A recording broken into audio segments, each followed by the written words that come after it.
Friends, ఈరోజు ఈ వీడియోలో తాజ్మహల్ గురించి కొన్ని విషయాలు అయితే మీతో షేర్ చేసుకుంటాను. ఫస్ట్ స్టార్టింగ్లో మనము పార్కింగ్ ఏరియాలో మనం ఆటోలో కానీ బస్సులో కానీ వెళ్తే డ్రాప్ చేస్తారు కదా.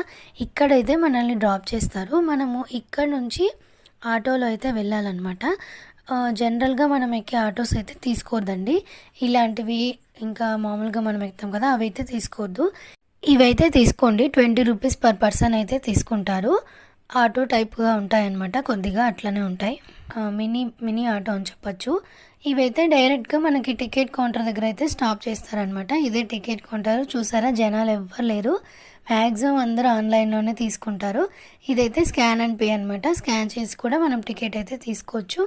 ఇంకా టికెట్ ప్రైస్ వచ్చేసి 50 రూపీస్ పర్ పర్సన్. టైమింగ్స్ వచ్చేసి ఎర్లీ మార్నింగ్ 6 AM నుంచి ఈవినింగ్ 6 PM వరకు తాజ్మహల్ ఓపెన్లోనే ఉంటుంది. ఇంకా మీరు మంచిగా ఫొటోస్ తీసుకోవాలనుకుంటే కనుక సన్ రైజ్ టైంలో కానీ సన్సెట్ టైంలో కానీ వెళ్తే ఫొటోస్ చాలా బాగా వస్తాయి. మిగతా డీటెయిల్స్ అన్ని లాంగ్ వీడియోలో అయితే షేర్ చేస్తాను. ఇంత video please like, share and subscribe. Bye.